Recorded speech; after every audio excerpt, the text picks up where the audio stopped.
What's going on, YouTube? This is What Would Josh Do, and this is a controller that is pretty new. It's recently came out, and so I wanted to check it out. This is the SN30 Pro Plus. So Lon Sideman is a YouTuber who I watch regularly, and he has done pretty much all the previous ones. So he no doubtedly has a video on this guy, or will soon, and has a video of all the older ones, and we'll be able to tell you the difference. So it works with the Nintendo Switch, which is kind of inspired by the Nintendo layout there. It works with Windows, it works with Android, it works with Mac OS, and it works with Steam. So it works with a lot of different things. So let's open this thing up and try it out. All right, so got a little cover. It feels pretty good. It's got the triggers feel just like the Stadia controller. That's pretty cool. You got 4 little lights down there. Start, select, LR, that. So Type C, which is nice. Very welcome to see that. It's very, very welcoming because, I mean, everything uses Type C these days. We've got a port back. Oh, so it uses like some... Oh, cool. So you could swap that battery out if you needed to or wanted to with another one. And then in the box, we've got a Type A to Type C port to charge it up. And then that's it. The instructions are pretty minimal, so not much here. So for Nintendo Switch, you press and hold Y and start on the controller, then press the pair button for 3 seconds. For Android, press and hold B and start, and then press pair for 3 seconds. For Windows X input, hold X and start, and then hold for 3 seconds. And then Mac OS is hold A and start, and then pair for 3 seconds. So then it does have a turbo function, which is pretty freaking cool. You can set R, for example, or A to do rapid fire mode. So that's awesome. This does not apply to Switch mode. So Nintendo Switch mode will not do rapid fire. It says 2 AA batteries with 20 hours of playtime, rechargeable with 4-hour charging time, 20 hours of playtime with the rechargeable battery pack.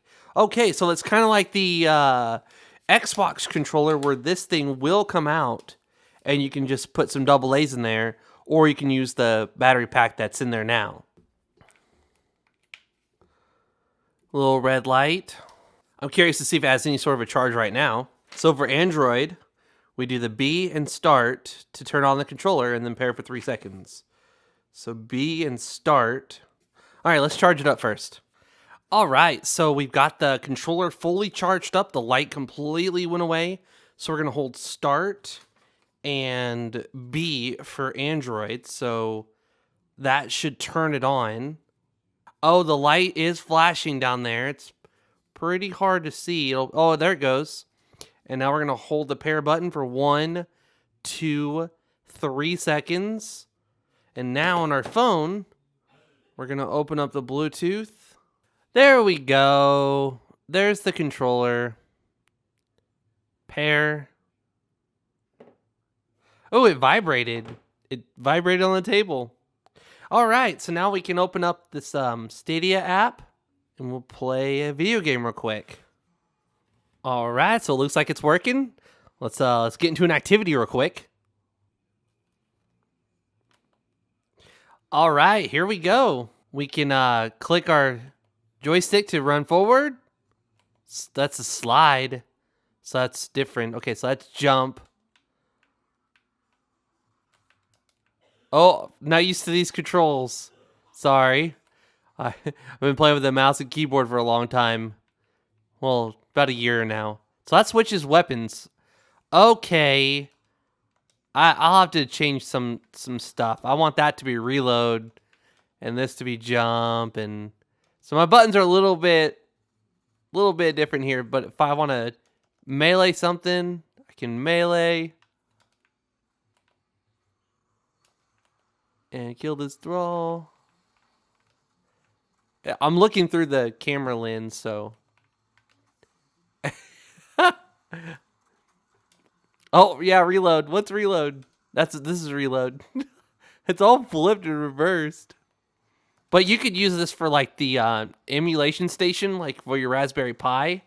and play some Super Nintendo games with this. So very cool. I can get into my menu and swap my stuff around if I want to change a weapon or do something else. And pull out my ghost. I mean, everything works. Okay, so I kind of want to try rapid fire. So let's do the star. Let's hold down like our punch button, for example. We'll hold this down and we'll hold star.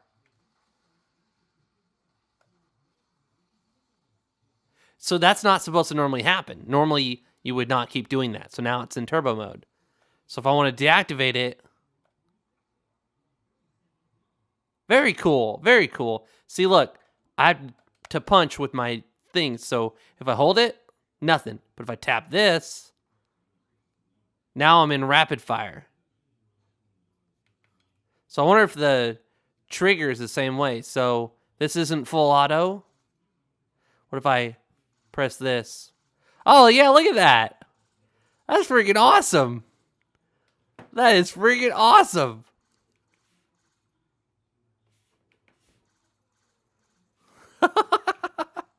That would be really cool for something that, you know, is a little bit annoying to fire all the time. And it's so easy to turn it on and off. It's just a little press of a button. I haven't let go of it. It's so easy to turn on and off. That's awesome. All right, so that was a demonstration of the controller. And so far, so good. I definitely am going to be using this on the go. This is awesome. Thank you for sending this out to me, 8BitDo. That's awesome. If you enjoyed the video, please give it a thumbs up. If you're new to my channel, please subscribe. Please follow me on Twitter and Instagram. This is What Would Josh Do, and I'm out.